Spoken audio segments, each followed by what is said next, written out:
মজা পায় বলে তিনি নাকি জাহান্নামী। আল্লাহ বলেন সেজদাকারীদের মধ্যেই আপনাকে আমি পেয়েছি, আর সেজদাকারীদের মাধ্যমে আপনাকে আমি জমিনে পাঠাইছি। চিল্লায় এখন আল্লাহু আকবার। হৃদয় দিয়ে উপলব্ধি করে আলান আব্দুল্লাহ রাদিয়াল্লাহু তাআলা এর ব্যাপারে একটু আলোচনা, সংক্ষিপ্ত আলোচনা। আব্দুল মুত্তালিব কাবার হাতিমের মধ্যে ঘুমায় আছেন। হঠাৎ করে কে যেন ডাক দিয়ে বলে, এক ব্যক্তি এসে ডাক দিয়ে বলে, ও আব্দুল মুত্তালিব, পবিত্র কূপ খনন করো, পবিত্র কূপ খনন করো। আব্দুল মুত্তালিব জিজ্ঞাসা করেন, পবিত্র কূপ আবার কি? বলে কোনো জবাব নাই। বিনা জবাবে ব্যক্তিটা বিদায় নেয়। আব্দুল মুত্তালিব বলেন, দ্বিতীয় দিন আমি আমার ঘরে ঘুমন্ত, ওই গতকালের ব্যক্তি আবার আমার কাছে এসে আমার ডাক দিয়ে বলল, আব্দুল মুত্তালিব, সংরক্ষিত কূপ খনন করো, সংরক্ষিত কূপ খনন করো। আব্দুল মুত্তালিব ডাক দিয়ে বলে, সংরক্ষিত কূপ আবার কি? বলে কোনো জবাব নাই। আজকেও জবাব না দিয়ে ব্যক্তি বিদায় গ্রহণ করে। তৃতীয় দিন আমি আমার ঘরে ঘুমন্ত, আবার ওই প্রথম দ্বিতীয় দিনের লোক আমাকে ডাক দিয়ে বলে, আব্দুল মুত্তালিব, বারবার বললাম পবিত্র কূপ খনন করো, সংরক্ষিত কূপ খনন করো। তৃতীয় দিন বলে জমজম কূপ খনন করো। আব্দুল মুত্তালিব ডাক দিয়ে বলে, জমজম কূপ আবার কি? বলে জমজম কূপ এটা এমন কূপ যেটার পানি কখনো শেষ হবে না, কখনো শেষ হবে না। যেই জমজম কূপের পানি কোটি কোটি হাজিরা আল্লাহর মেহমানরা পান করবে, মানুষ পান করবে, শেষ হবে না। এটা জমজম। দেরি করবে না, তাড়াতাড়ি যাও, জমজম কূপ খনন করো। জমজম আমি কোথায় পাবো? বলে আলামত নিয়ে নাও। একটা কাকের বাসা পাইবা, কাকের বাসা। এরপরে পাইবা গোস্ত আর ওই যে বলে, এরপরে পাইবা রক্ত আর গোবর। রক্ত আর গোবর মিশ্রিত জায়গা কাকের বাসা যেখানে পাইবা, ওই জায়গাতেই জমজম কূপ আছে, ওটা খনন করবা। একটু আওয়াজ দিয়ে বলবেন না সুবহানাল্লাহ। এই জমজম কূপ ইসমাঈল আলাইহিস সালামের কদমের নিচে আল্লাহ তাআলা জমজম কূপ প্রবাহিত করে দিয়েছিলেন। বলে ইসমাঈল নবীর কদমের আঘাতে আঘাতে আল্লাহ জমজম খনন করে দিয়েছেন। নবীদের সারা দেহ অঙ্গ প্রত্যঙ্গ হলো রহমত, আর এই রহমতের মূল রহমত হলো আমার আপনার নবী রাহমাতুল লিল আলামিন। আল্লাহ তাআলা ঈসা নবীর ব্যাপারে বলেন, আমি ঈসা পয়গম্বরকে মানুষের জন্য নিদর্শন বানায় দিতে চাই, ওয়ালিনা জাআলাহু আয়াতাল লিন-নাস। পয়গম্বর ঈসাকে যে আমি বাবা ছাড়া জমিনে পাঠাইলাম, দুনিয়ার মানুষকে আমি দেখায় দিতে চাই আমি আল্লাহ। মানুষ বানাইলে মাটি দিয়া মানুষ বানাই, আবার মাটি ছাড়াও মানুষ বানাই।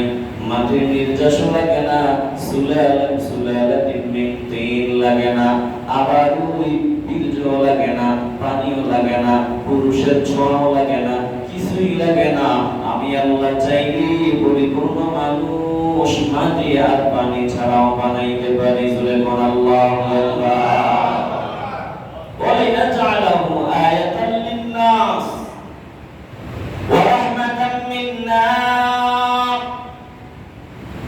ঈসা নবীর ব্যাপারে বললেন, আমার পক্ষ থেকে রহমত, আল্লাহর পক্ষ থেকে পয়গম্বর ঈসা রহমত। এজন্য ঈসা নবী মায়ের পেটের ভিতরে যখন আসলেন, মায়ের পেটের ভিতর থেকে জমিনে আসবেন। মারিয়াম আলাইহিস সালাম এমন জায়গায় আছেন যেখানে পানি নেই, মানুষ নাই, কিছুই নাই। এমন জায়গার মধ্যে পয়গম্বর ঈসা আলাইহিস সালামের মা বলে, খাবার নাই, প্রসব বেদনা শুরু হয়ে গেল। এবার আল্লাহ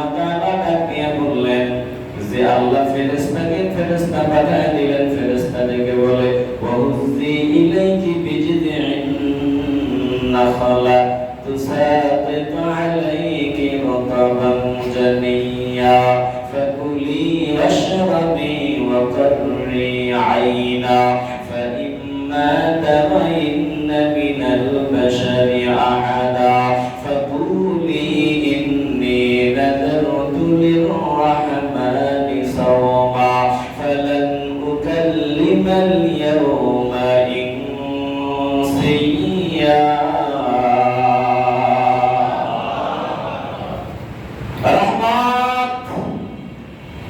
ঈসা নবীর মাকে বললেন ওই যে খেজুর গাছের ডালটা তুলিয়া নিচের দিকে টান দিয়া একটা নাড়া দাও।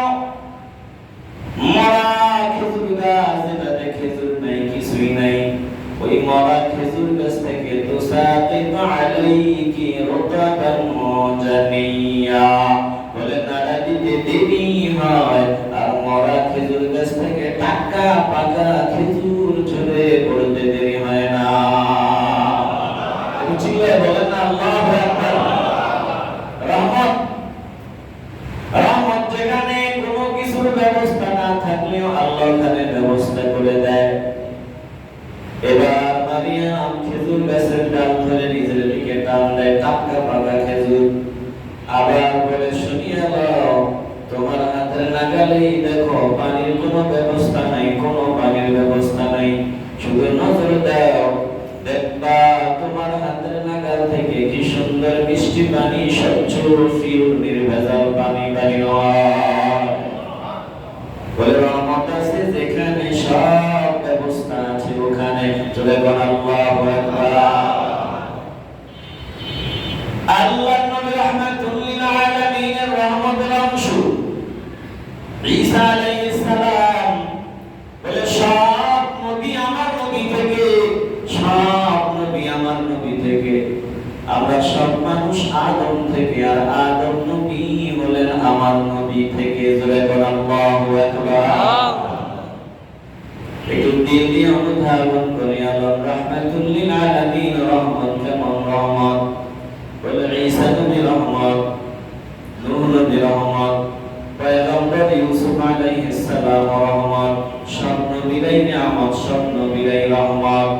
বলে ঈসা আলাইহিস সালাম মুসা নবীকে আল্লাহ তাআলা, মুসা নবী আল্লাহর নিয়ামত রহমত। বলে মুসা নবী হাতের মধ্যে লাঠি নিয়ে পাথরে আঘাত করতেন, পাথরে আঘাত করতে দেরি হইত, পাথর থেকে প্রশমন বের হওয়া আরম্ভ হইত। পাথরে যখন আঘাত করতেন ফাজারাত মিন হুসনাতা আশরাতা আইনা। বলে মুসা নবী পাথরে আঘাত করলে নজর দিয়ে দেখতেন 10টা প্রশমন, 10টা লাইনে পাথর থেকে পানি বের হয়। পাথর থেকে পানি বের হওয়া এটা স্বাভাবিক বিষয়, কিন্তু এমন অলৌকিক না, এর থেকে বেশি অলৌকিক আমার নবীর আঙ্গুল মোবারকের মাথা দিয়ে পানি বের হয়।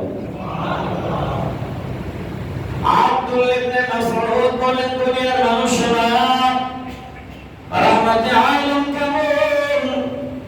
বলে আমি উকবা ইবনে আবি মুঈতের বকরি চড়ানোর দায়িত্ব পালন করতাম।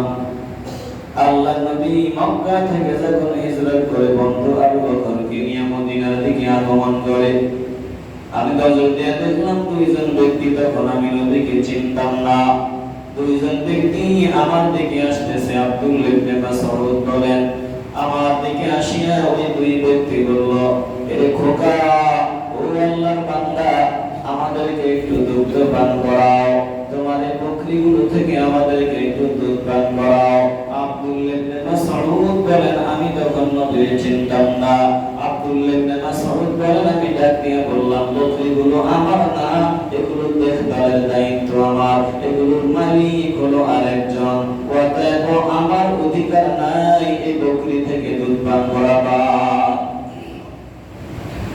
আব্দুল্লাহ ইবনে মাসউদ বলেন কথা বলার পর আল্লাহ নবী আমাকে ডাক দিয়ে বললেন, তুমি এক কাজ করো,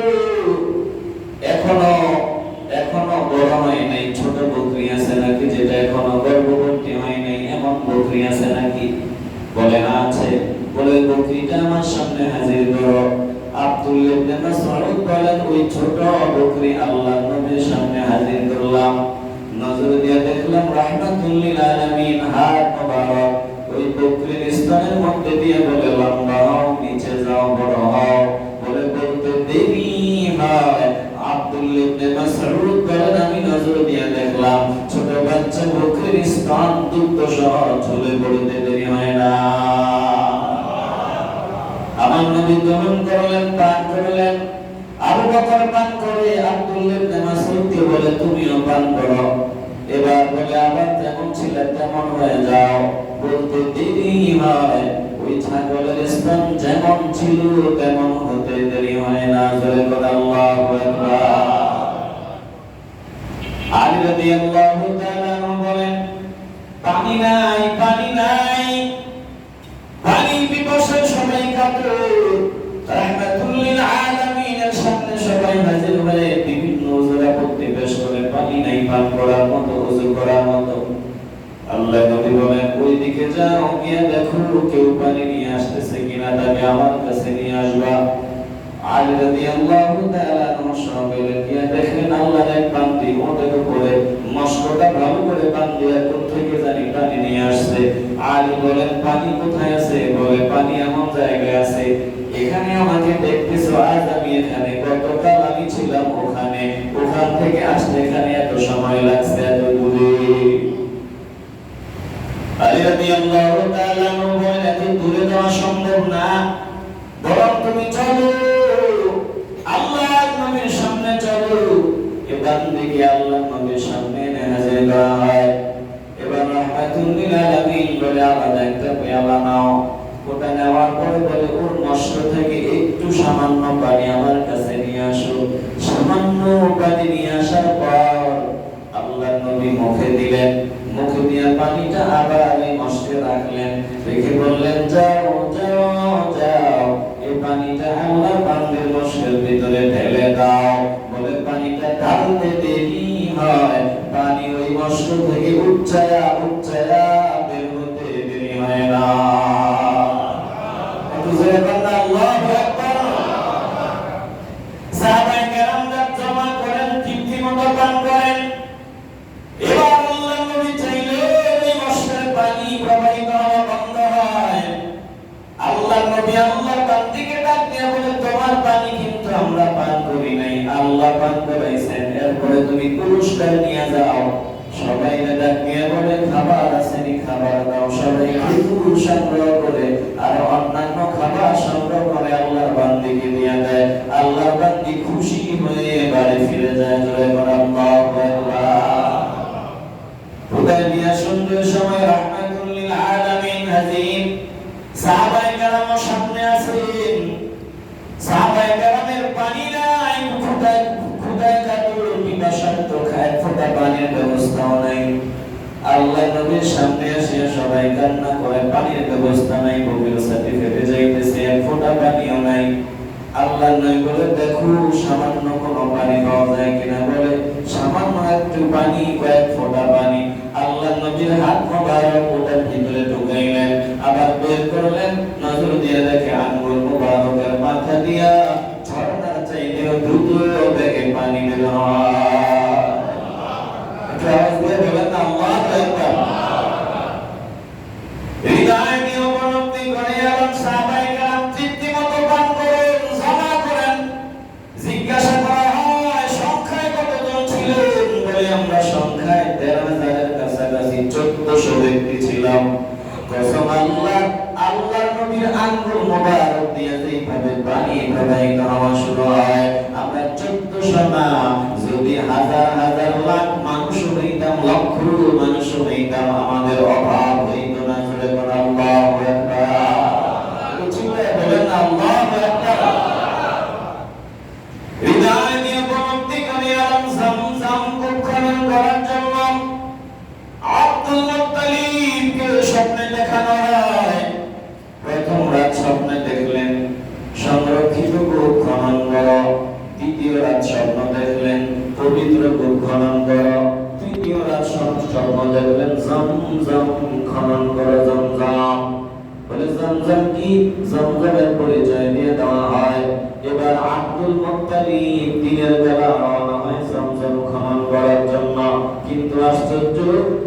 বাসাটা ঠিকই পাওয়া যায়, কাকের বাসার নিকটে ওই গোবর আর রক্ত মাখা জায়গায় বলে গোবরও পাওয়া যায় না, রক্ত পাওয়া যায় না।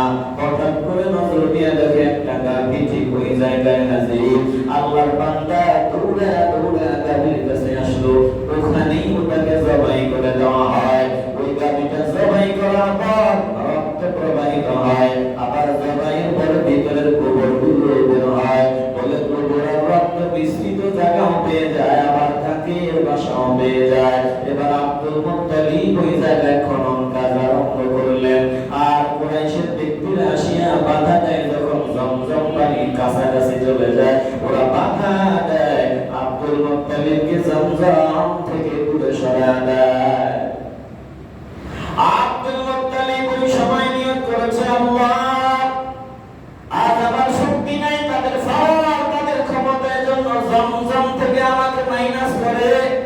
আল্লাহ তুমি যদি আমাকে 10টা সন্তান দাও, এই 10টা সন্তান যদি বড় হয়, 10টা সন্তান যদি বড় হয়, আমাকে রুজি রোজগার করে খাওয়ানোর বয়সে উপনীত হয়, বলে 10 সন্তানের একটা সন্তানকে আমি তোমার রাস্তায় কোরবানি দিয়ে দিব। বুঝলে? বলেন আল্লাহু আকবার। এবার আল্লাহ তাআলা 10 সন্তান দান করে দিলেন। সংক্ষেপে বলতেছি, সামান্য সময়, ঘন্টা খানিক সব মিলে সময় দিব।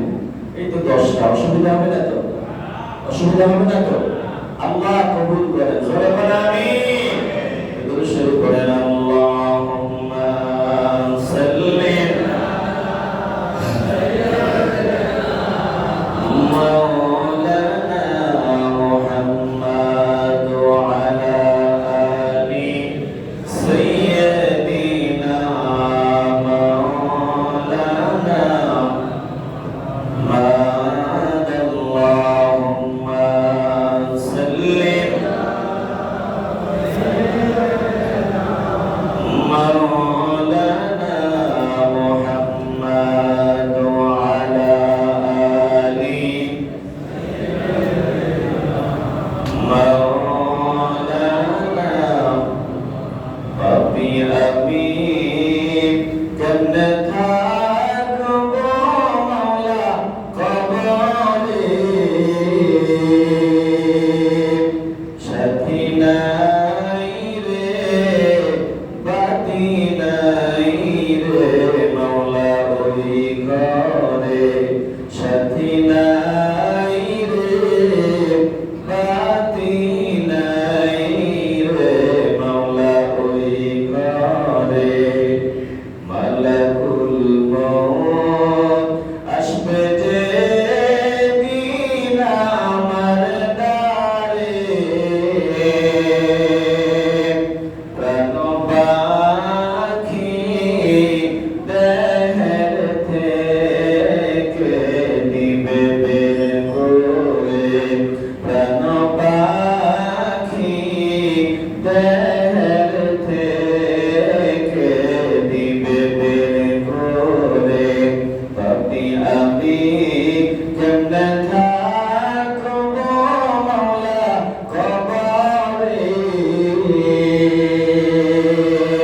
সাথী নাই রে বাতি নাই রে মাওলা ওই ঘরে, সাথী নাই রে বাতি নাই রে মাওলা ওই ঘরে।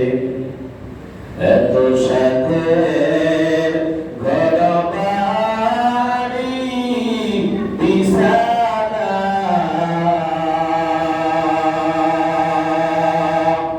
এত সাথের ঘর বাড়ি বিছানা,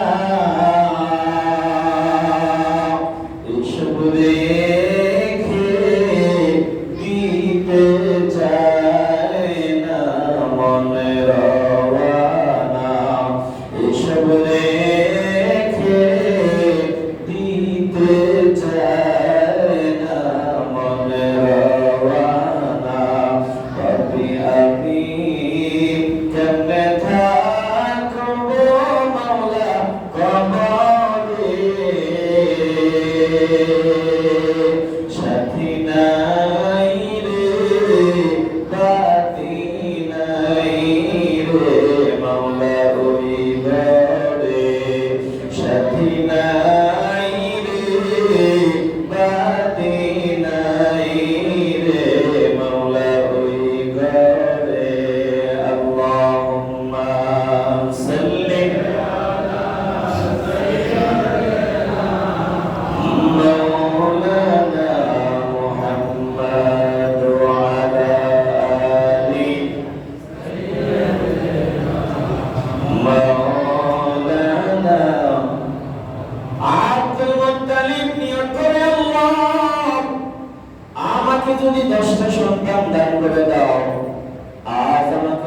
জমজম খনন করতে তারা বাধা দেয়, আমার শক্তি নেই, একমাত্র সন্তান হারিস, বলে আর কোনো সন্তান নাই।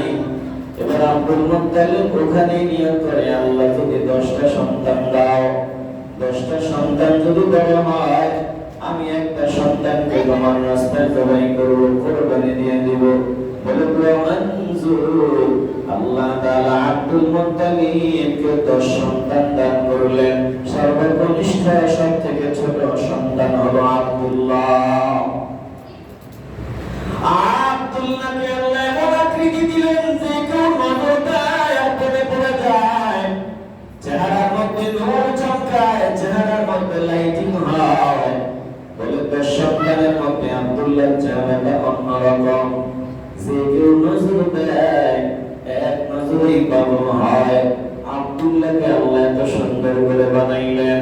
এবার আব্দুল মুত্তালিব মান্নাত যেটা করেছিলেন, মান্নাত পুরা করার জন্য রেডি। 10 সন্তান সবাইকে সামনে হাজির করলেন।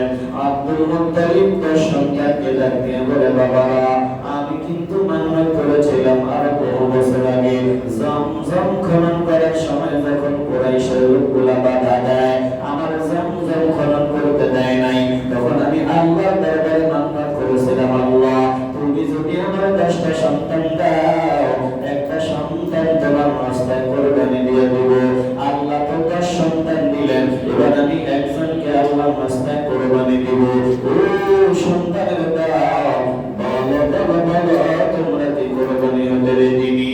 আশ্চর্য ব্যাপার, আব্দুল মুত্তালিবের 10 সন্তান সবাই আওয়াজ দিয়ে কয়, আমি কোরবানি হব। জোরে বল আল্লাহু আকবার। কেমন তারা, কেমন পাগল, বলে মাওলার পাগল, কেমন বাবা ভক্ত, বাবা চাইছে জবাই করবে, 10 সন্তান সবাই বলে আমি রেডি। বলে 10 সন্তান সবাই বলে আমি রেডি। বলে এটাই হলো আল্লাহর বান্দার শান, আল্লাহর বান্দার পরিচয়। আল্লাহকে খুশি করার কোন মাধ্যম যদি পেয়ে যায়, দেরি করবে না, তারা ওটা লুটে নিতে সবার আগে হাজির। জোরে বল ঠিক কিনা? এবার আব্দুল মুত্তালিব লটারির ব্যবস্থা করলেন। আব্দুল মুত্তালিব মনে মনে চায় আব্দুল্লাহর নামটা যাবে না ওঠে, আব্দুল্লাহর নামটা যাবে না ওঠে, কিন্তু আল্লাহ হিকমত বুঝে বড় দেয়, যতবার লটারি দেয় ততবার শুধু আব্দুল্লাহর নামটাই উঠিয়ে যায়। জোরে বল আল্লাহু আকবার।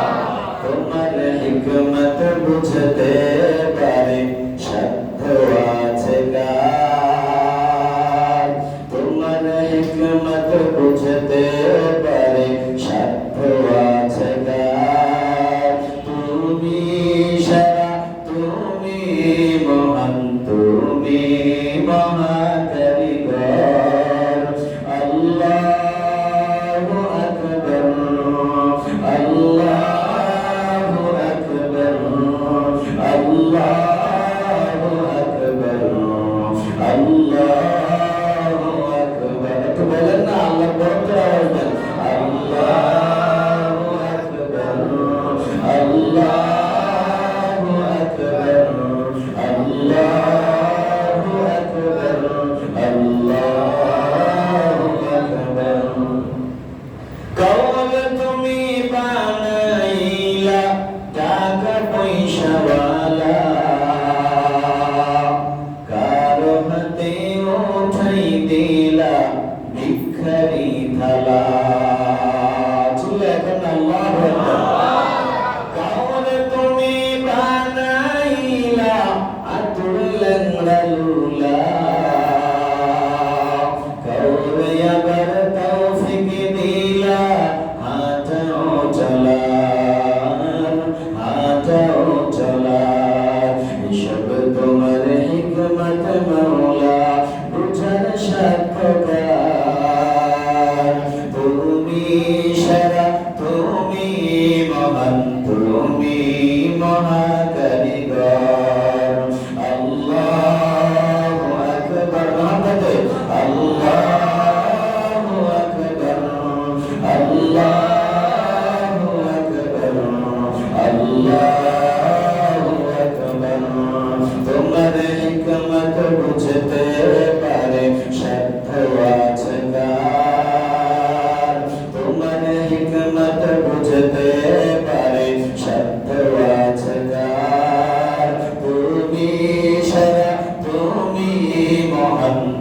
তুমি মহাকারিগর আল্লাহু আকবার আল্লাহু আকবার আল্লাহু আকবার চিল্লায় আল্লাহু আকবার আব্দুল মুত্তালিব মনে মনে চায় আব্দুল্লাহর নামটা যাতে না ওঠে কিন্তু আল্লাহর হিকমত আব্দুল্লাহর নাম উঠে যায় এবার আব্দুল্লাহকে জবাই করা হবে সব রেডি আল্লাহ সন্তুষ্টির জন্য আব্দুল্লাহ রাদিয়াল্লাহু তাআলা কে জবাই করে দেওয়া হবে নয় ভাই ডাক দিয়ে বলে বাবা না না না আব্দুল্লাহর জন্য আমরা জীবন দিব আব্দুল্লাহকে কুরবানি করতে দেব না নয় ভাই বাধা দেয় এবার কুরাইশের অন্যান্য মানুষগুলো আসিয়া বাধা দেয় না না না আব্দুল্লাহকে জবাই করা যাবে না আব্দুল্লাহকে জবাই হতে দেওয়া যাবে না এবার আব্দুল মুত্তালিব বলে আমি যে মান্নত করলাম মান্নত করা হবে কেমনে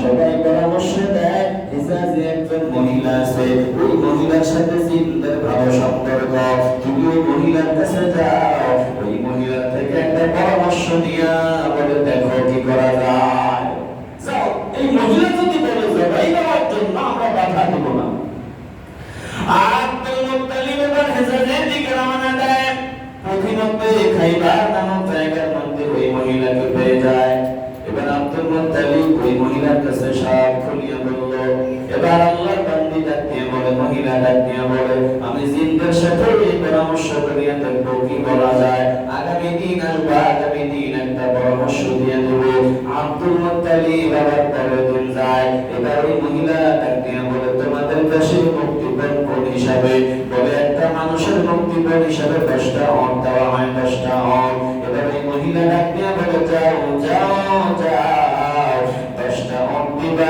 আব্দুল্লাহকে আলাদা রাখবা এবার লটারি টানবা লটারিতে যদি 10টা অনের নাম ওঠে তাইলে আব্দুল্লাহকে জবাই দেওয়া লাগবে না তবে যদি প্রথমবার না আসে দ্বিতীয়বার আবার টানবা এইভাবে 10 করে শুধু বাড়াইবা যতক্ষণ পর্যন্ত আব্দুল্লাহর নাম বাদ দিয়া ওদের নাম ওঠে ততক্ষণ মনে করবা তোমাদের দেবতা তোমাদের উপর খুশি না উঠলে মনে করবা খুশি এতক্ষণে মুক্তিপণ হিসাবে আব্দুল্লাহর জীবনে মুক্তিপণ হিসাবে যতটা অজ্ঞা তারা এতক্ষণ পর্যন্ত বাড়াই জানবা এইবার মক্কায় ফিরে আসার পর 10টা অন দেওয়া হয় কিন্তু আশ্চর্য ব্যাপার আব্দুল্লাহর নাম 10টা আরো বাড়ানো হয় তাই আব্দুল্লাহর নাম 30টা বাড়ানো হয় আব্দুল্লাহর নাম আরো 10টা তাই আব্দুল্লাহর নাম 50টা আব্দুল্লাহর নাম বলে 100 পর্যন্ত যাওয়ার পরে এবার ওদের নাম উঠে যায় যখন আল্লাহু আকবার আব্দুল মুত্তালিব বলে কসম আল্লাহ আমি আরো কয়েকবার টানবো দেখি এবার কার নাম ওঠে বলে এরপরে আবার টানা হলো লটারি এবার আর আব্দুল্লাহর নাম ওঠে না ওদের নাম আবার টানা হয় তাও ওদের নাম আবার টানা হয় তাও ওদের নাম এইবার অন্তগুলো জবাই করে দেওয়া হয় কোরবানি দেওয়া হয় বলে অন্তগুলো কোরবানি দেওয়ার পর আব্দুল্লাহ রাদিয়াল্লাহু তাআলা বেঁচে যায় এই আব্দুল্লাহর জন্য একসাথে কোরবানি দেওয়া হয় এই খবরটা ধনী আল্লাহর বান্দী পেয়ে গেলেন এক ধনী আল্লাহর বান্দী বনু হাসান গোত্রের আল্লাহর বান্দী বলে আলেম ছিলেন ফাতেমা বিনতে মুরাদ এই ফাতেমা বিনতে মুরাদ আব্দুল্লাহর সামনে দাঁড়ায় কয় ও আব্দুল্লাহ শুনিয়া লও আপনাকে বাঁচার জন্য মুক্তিপণ হিসাবে একসাথে অন করে বানিয়ে দেওয়া হয়েছে আমি যদি আপনাকে একসাথে অন আমি হাদিয়া দেব বিনিময়ে শুধু আপনার জীবন সঙ্গী আমাকে বানায় নেবেন একসাথে অন আমি দেব বিনিময়ে শুধু আপনার সাথে আমাকে বিবাহ বন্ধনে জড়ায় নেবেন আল্লাহু আকবার আব্দুল্লাহ রাদিয়াল্লাহু তাআলা প্রস্তাব প্রত্যাখ্যান করিয়া দেন এবার আব্দুল্লাহর বিবাহের ব্যবস্থা করা হয় বনু যুহরা গোত্রের সরদার ওহাব ইবনে আব্দে মানাফের কন্যা বলে আমিনা রাদিয়াল্লাহু তাআলার সাথে বিবাহের ব্যবস্থা করা হয় একবারে সুন্দরভাবে বিবাহ সম্পন্ন হয়ে যায় বলে এতদিন পর্যন্ত ওই নারীরা বলছিল বনু হাসান গোত্রের মহিলা ফাতেমা বিনতে মুরাদ আগে দেখলেই তাকায় থাকতো নজর ফেলতো না কিন্তু এখন আব্দুল্লাহ নজর দিয়ে দেখে একটা নজর দেওয়ার পর আর দ্বিতীয় নজর দেয় না কান্না করা আরম্ভ করে দেয় ওই আলেম আল্লাহর বান্দিকে জিজ্ঞাসা করা হয় ব্যাপারটা কি, আগে নজর দিলে তাকায় থাকতেন, এখন একটা নজর দিয়ে কান্না করেন, ব্যাপারটা কি? বলে আরে আব্দুল্লাহ, আমি তোমার পাগল ছিলাম না, তোমার ললাটের মধ্যে নূরে মুহাম্মদ যে জলমল করতো, আমি নূরে মুহাম্মদের পাগল ছিলাম, এখন আর এই নূরে মুহাম্মদ তোমার কপালে আর দেখা যায় না। জোরে বল আল্লাহু আকবার। চিল্লায়ে বলেন আল্লাহু আকবার। মদিনা নিবানি আমার মাওলা, নিয়ে যাও একবার দিও গো, মিলিয়ে দিদার একবার হাবিবের তোমার দিও গো, মিলিয়ে দিদার একবার হাবিবের তোমার। একটু বলেন দিল থেকে আল্লাহ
দিয়ে গেলেন। এবার মক্কায় আসার পর আব্দুল মুত্তালিব নিজের কলিজার টুকরা সন্তানকে আনার জন্য হারিসকে পাঠায় দেয়, বড় ছেলেকে পাঠায় দেয়। তিনি মদিনায় গিয়ে দেখলেন ততক্ষণে আব্দুল্লাহ আর জমিনে নাই, তিনি ইন্তেকাল করেছেন। ওই মদিনার ভিতরে তার নামে গায়তিনাকে দাফন করা হয়। আল্লাহ নবী যখন মায়ের পেটের ভিতরে 6 মাস বয়স, এই 6 মাস বয়সে বাবা হারা হয় পেটের ভিতরে থাকা অবস্থায়। এরপরে আল্লাহ রাহমাতুল লিল আলামিন নূরে মুহাম্মদীকে জমিনে পাঠাইলেন। যেদিন আল্লাহ নবীকে আল্লাহ জমিনে পাঠান, ওই দিনটা ছিল রবিউল আউয়ালের 12 তারিখ, সুবহে সাদিকের সময় আল্লাহ নবীর জমিনে পাঠায়। জয়গণ আল্লাহু আকবার। হাসান বিন সাবিত বলল, দুনিয়ার মানুষগুলো শুনিয়ে নাও, আমি কিন্তু তখন বুঝতে পেরেছি রাহমাতুল লিল আলামিন জমিনে এসেছে। আমার বয়স ছিল মাত্র 6 বছর অথবা 8 বছর বয়স। হাসান বিন সাবিত বলে, আমি বুঝতে পেরেছি আল্লাহর নবী জমিনে আসছে। বলে, কেমনে বুঝতে পারলা? বলে, মদিনায় এক ইহুদি উঁচু টিলার উপরে দাঁড়াইয়া জোরে জোরে চিল্লানি আরম্ভ করে দিয়েছে। ওই ইহুদি সমাজ ইহুদিরা তারা তাকে সবাই একত্রিত হয়। এবার সবাই যখন একত্রিত হয়, এবার ওই ইহুদি ডাক দিয়ে বলে, শোনো, তোমরা ঘুমাইতেছো, তোমাদের খবর নাই, অথচ আজ রাতে ওই আহমদ নামের নক্ষত্র কিন্তু উদিত হয়ে গেছে। আজ রাত মুহাম্মদ সাল্লাল্লাহু আলাইহি ওয়াসাল্লামের জন্ম হয়ে গেছে। জোরে বলো আল্লাহু আকবার। আমিনা রাদিয়াল্লাহু তাআলা আনহা আল্লাহ নবীর কোলে নিলেন। এবার তাকে আব্দুল মুত্তালিবকে ডেকে পাঠালেন। আব্দুল মুত্তালিব আসলো। আমিনা এবার আব্দুল মুত্তালিবের কোলে দিয়ে বলে, শোনেন বাবাজান, আপনারা টেনশন করেন না, তিনের ব্যাপারে আমি সব বুঝতে পেরেছি। তিনি যখন আমার গর্ভে ছিলেন, প্রসবকালীন সময় আমাকে একজন ডাক দিয়ে বলছে, ও আমিনা, তুমি জানো নি তুমি তাকে কাকে গর্ভে ধারণ করেছো? তিনি সাধারণ কোনো মানুষ নয়, তিনি মানব জাতির মহানায়ক। তিনি আবির্ভূত হবেন। বলুন, তিনি যখন জমিনে আসবেন, হিংসুকের অনিষ্ট হতে এক আল্লাহর রাস্তায় সমর্পণ করবেন, আর তিনার নাম মুহাম্মদ সাল্লাল্লাহু আলাইহি ওয়াসাল্লাম রেখে দিবেন। আমিনা সব বলে দেওয়ার পর আব্দুল মুত্তালিব কলিজার টুকরা নাতিকে কোলে নিয়া, বাবা হারা সন্তানকে কোলে নিয়া বাইতুল্লাহর ভিতরে ঢুকলেন। এবার দোয়া করার পর আমিনার কোলে ফিরায় দিলেন। এবার আমিনার কোলে ফিরায় দিয়া দুধমার সন্তানে আব্দুল মুত্তালিব বের হয়। দুধমা হিসেবে পেয়ে গেল হালিমা সাদিয়া রাদিয়াল্লাহু তাআলা আনহাকে। হালিমা বলেন, দুনিয়ার মানুষ শুনিয়ে দাও, আমরা বনু সাদ ইবনে বাকর গোত্র থেকে আসলাম একটা কাফেলা দুধ সন্তান নেওয়ার জন্য। দুধের সন্তান বলে, মক্কায় আসার পর মুহাম্মদ সাল্লাল্লাহু আলাইহি ওয়াসাল্লাম দুধের সন্তান। সবাই নজর দেয়, নজর দিয়ে সবার নিতে মন চায়, কিন্তু কেউ নেয় না। যখন শুনে ইয়াতিম বাবা নাই, কেউ নেয় না। আমি আমি আমি আমি আমি হালিমা, আমি বড় দুর্বল, আমার কেউ সন্তান দেয় নাই, কারণ আমার নিজের স্তনের দুধ নাই, আমার সন্তানকে আমি দুধ দিতে পারি না। এমন অবস্থায় যখন আমার কেউ দিল না, মুহাম্মদ সাল্লাল্লাহু আলাইহি ওয়াসাল্লাম কেউ নিল না, আমি স্বামীর সাথে পরামর্শ করিয়া আল্লাহ নবীকে নিয়ে নিলাম। সেই মাত্র কোলের মধ্যে উঠে নিলাম। আমার শরীরের মধ্যে এতক্ষণ দুর্বলতা ছিল, রাহমাতুল লিল আলামিনকে কোলে নিতে দেরি হয়, চোখের পলকে সব দুর্বলতা দূর হতে দেরি হয় না।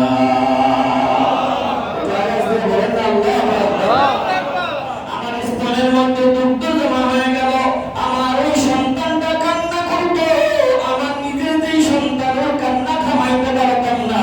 বলে, আমি যখন মুহাম্মদ সাল্লাল্লাহু আলাইহি ওয়াসাল্লামের কোলে নিলাম, দুগ্ধ জমা হয়ে গেল।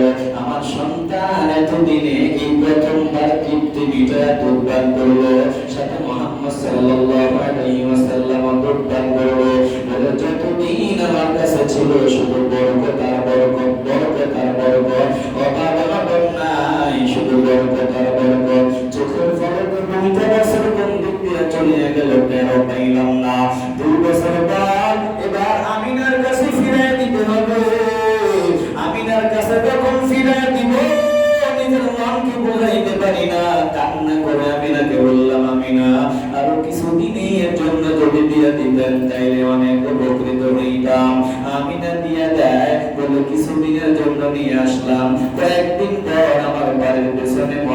সাল্লাল্লাহু আলাইহি ওয়াসাল্লাম দিনের দুপাই সহ ওখানে অবস্থান করতেছিলেন। হঠাৎ করে আমার সন্তান আমার সামনে দৌড়ে আসলো, হাঁপাইতে হাঁপাইতে ডাক দিয়া কয়, মা গো মা, আমাদের কুরাইশি ভাইয়ের কি জানি হয়েছে। দুইজন লোক আসলো দেখলাম, লম্বা করে জমিনে শোয়া দিল, এরপরে কি জানি বের করলো, সব বের করলো। এবার আমি হালিমাতু সাদিয়া দৌড়ে গেলেন, গিয়া দেখেন আল্লাহর নবী দাঁড়ায় আছে, মুখের মধ্যে জড়ায় কয়, বাবা রে তোমার কোনো অসুবিধা হয় নাই, কি হয়েছে বাও? আল্লাহর নবী ডাক দিয়া বলে, মা দুইজন লোক আসলো, আমাকে লম্বা করে জমিনে শোয়াইলো, মাঝখান দিয়ে কাটলো, এরপরে কি জানি বের করলো, একটু রক্ত ছিল ওটা ফেলে দিল, একটু অংশ জন্ম হওয়ার মতো ওটা ফেলে দিল, এরপরে আবার সেলাই করে বিদায় হয়ে গেল। হালিমা নজর দিয়ে দেখে এখনো আল্লাহর নবীর বুকের মাঝখান দিয়ে দাগ দেখা যায়, সামান্য দাগ, সেলাইয়ের দাগও দেখা যায়। এই যে আল্লাহর নবীর অপারেশন হয়ে গেল, প্রথম অপারেশন। এবার হালিমা টেনশন, স্বামীরে নিয়ে চিন্তা করে কি করা যায়, বলে দেরি করবে না, দিয়ে আসবো। এবার আমিনার কাছে নিয়ে আসলো, আমিনা ডাক দিয়া বলে, ব্যাপার কি এত আগ্রহ করিয়া নিল, এখন আবার ফেরত আনলা? বলে এমনিতেই নিয়ে আসছি। বলে না না না, এমনিতেই নিয়ে আসো নাই, নিশ্চিত বড় কোনো কারণ আছে। যতক্ষণ পর্যন্ত ঘটনা খুলিয়া না বলবা, ততক্ষণ পর্যন্ত তোমাকে যেতে দিব না। হালিমা সব ঘটনা খুলিয়া খায়। আমিনা ডাক দিয়ে বলে, তুমি কি মনে করেছো আমার সন্তান কি ভূতে আসর করেছে? বলে আমার কাছে এমনটা মনে হয়, আবার হয় না। এবার আমিনা ডাক দিয়ে বলে, শোনো, তিনি সাধারণ কোনো ব্যক্তি না। আমি যখন পেটে ধারণ করেছি, মানুষ তো সন্তান সম্ভব হইলে কত কষ্ট পায়, ঠিক মতো নড়াচড়া করতে পারে না, ঘুমাইতে পারে না।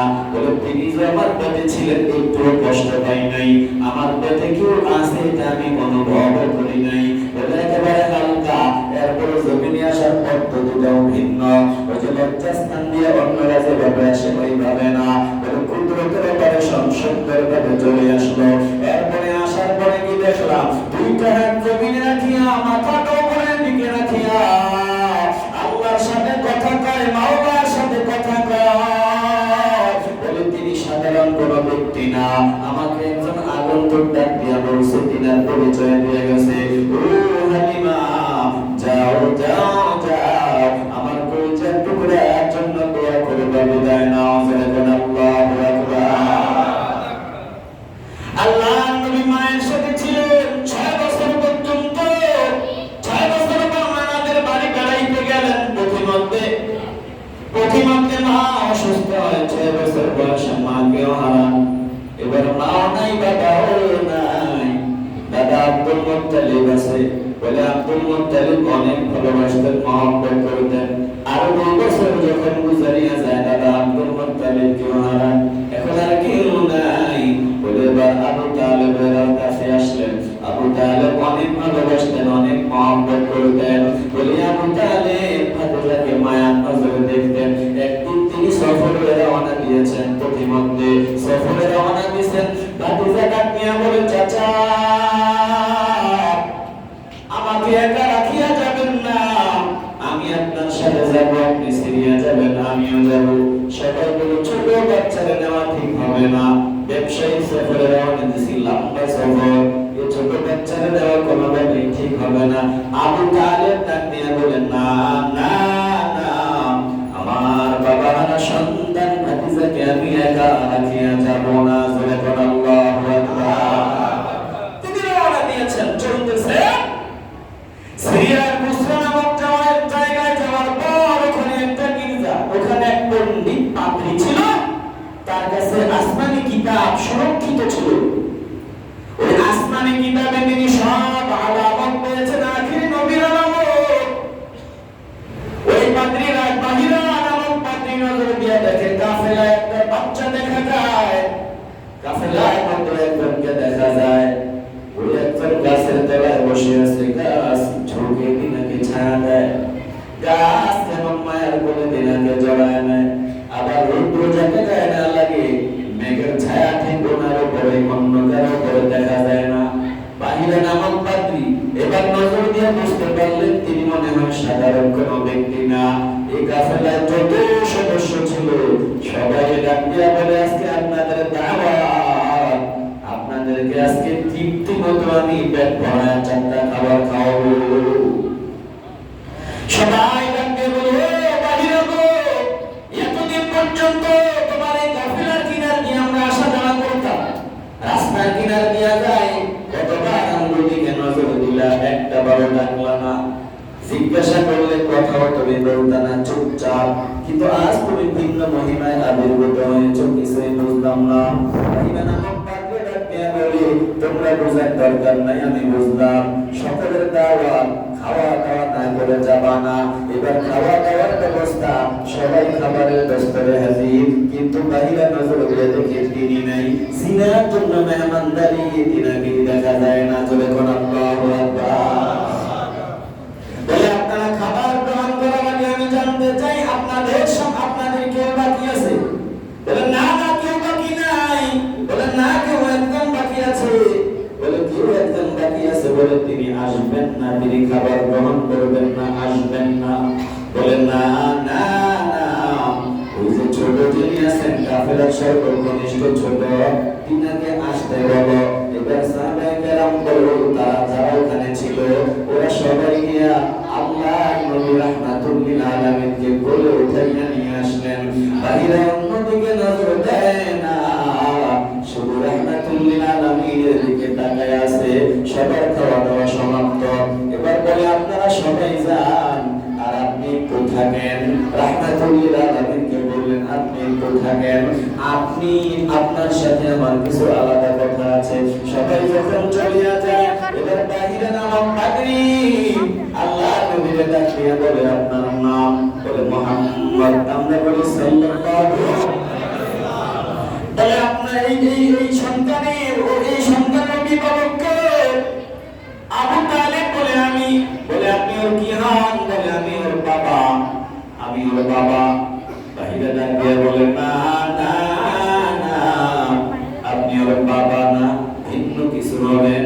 এই সন্তানের বাবা জমিনে থাকার কথা না। জোরে বলে আল্লাহু আকবার। বাবা, এই জন্য হাদিস আমরা একটা পড়ি, আল্লাহ নবীর বাবা জাহান্নামে আসে, আসার পরে জিজ্ঞাসা করছে, আমার বাবা কোথায়? নবীজি বলছে, তোমার বাবা জাহান্নামে। লোকটা কান্না করতে করতে বিদায় নিচ্ছে। আল্লাহ নবী বললেন, আসো। কান্না করে কেন? বলে, আমার বাবা জাহান্নামে, আমি হাসবো কেমনে? বলে, তোমার বাবা জাহান্নামে, আমার বাবাও জাহান্নামে। আবু তালেবের কথাই বলা হয়েছে। আবু তালেবকেও বাবা বলা হয়। বলে, বাবা জাহান্নামী বলতে এটাই বোঝানো হয়েছে। আবু তালেব আল্লাহর নবীর অনেক মহব্বত করতেন, কিন্তু ঈমান আনেন নাই, এজন্য তিনি জাহান্নামে। তবে জাহান্নামের সব থেকে হালকা আযাব। বুঝলেন নি? চাচাকে বাবা বলা হয়। যেমন আবু তালেব বলছে, আমার ছেলে, আমি তার বাবা। হৃদয় নিয়ে উপলব্ধি করে এলাম। এবার পাত্রী ডাক দিয়ে বলেন, না না না, তুমি ওর বাবা নয়, ওর বাবা জীবিত থাকার কথা না। বলে, ওর বাবা জীবিত থাকার কথা না। ঠিক আছে, আমি চাচা। বলে, হ্যাঁ, এটা ঠিক আছে। এবার বলে, আপনি একটু থাকেন, আমি তিনার সাথে একটু কথা বলি। আল্লাহ নবীকে জিজ্ঞাসা করেন, বাহিরে আপনি যখন ঘুমান, আপনার ঘুমটা কেমন হয় একটু বলেন। আল্লাহ নবী বলেন, আমি চক্ষু বন্ধ রাখি, আর আমার ব্রেন জাগা থাকে, ব্রেন থাকে জিন্দা, আমার ব্রেন কখনো ঘুমায় না।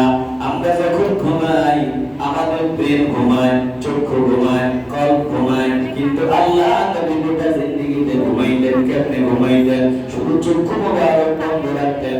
আল্লাহ নবী কলব থাকতো জিন্দা, আর ব্রেন থাকতো জিন্দা। যখন আল্লাহু আকবার। বাহিরা বিভিন্ন দিক জিজ্ঞাসা করলেন,